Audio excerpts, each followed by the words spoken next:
go on to the next one, kind of working in sequence here.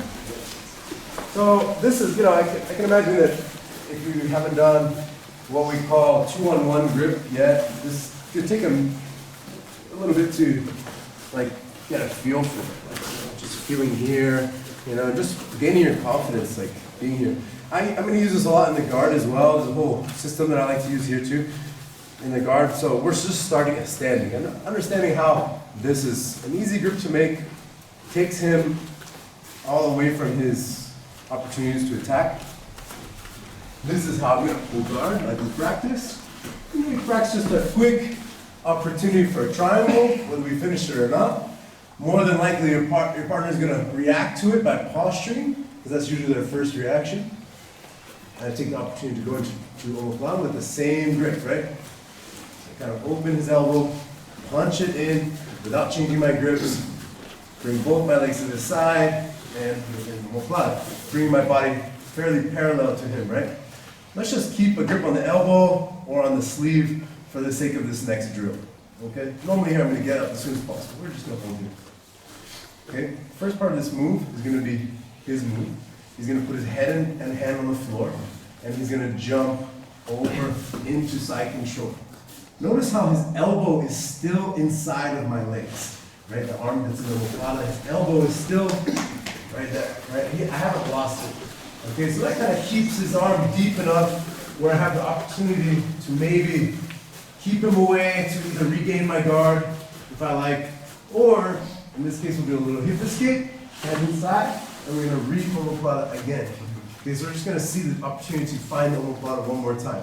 We're going to practice this one nice and slow, but go ahead. We're going to do it a few times to demonstrate. So you're making your legs nice and light as he escapes. Okay, you see this hole here? It doesn't really exist, right? So we're going to make it exist by creating that hole with the hip escape. Okay, now before I go, look, imagine like you don't have arms. And I just come onto my head and shoulder and knee. Okay, now I can see this hole, right? My head goes as far as it can through, and I just act like I'm doing a forward roll over, okay, to get into this.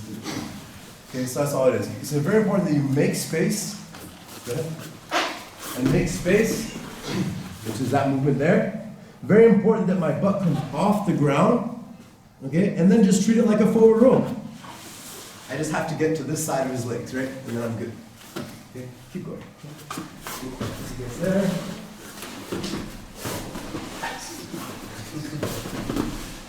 We can get real dizzy here, right? Okay.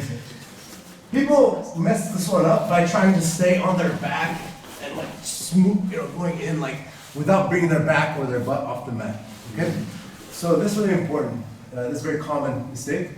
Keep going. So make your space. Okay. Plenty of space there. This foot. Typical hip escape is the top leg, right? Now we're using the bottom one.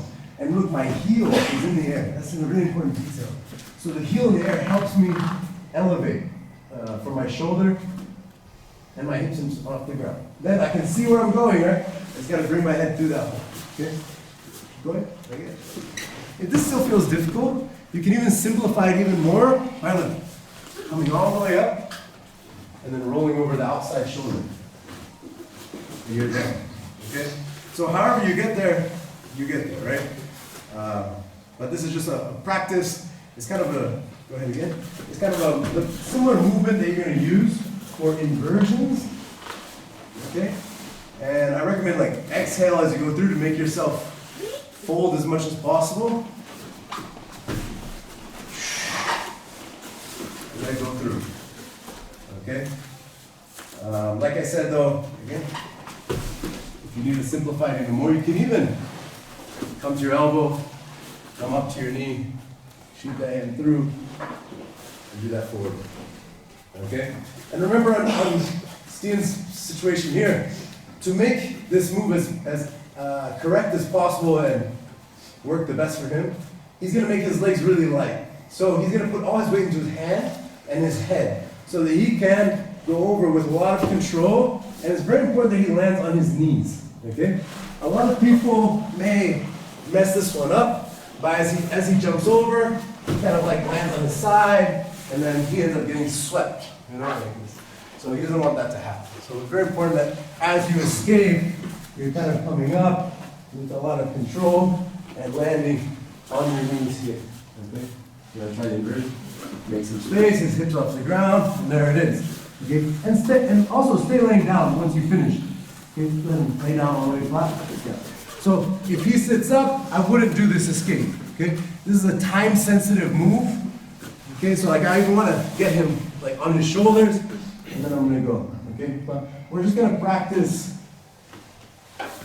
getting over, and it's important that once he finishes, I can even make it easier for him. But look, I scoot back, let him practice. He goes under, and he's there. Okay. If he sits up, he's gonna get kicked in the back of the head here as I try to jump over. Okay, so just be careful with that. All right. We don't want this to happen. Like, you know, fall on my hip. Then he'll just come to the top, right? From your knees. Right, land here. No, we don't want that to happen on the escaping side. Do it forward. And get back to it again. Okay, so we just stay connected no matter where the position goes. If you feel weird about the step over or jumping over, like going over like that, you can also do step, step, and do that. Okay? Okay. All right, let's give it a try. So, movement, 1, 2, 3.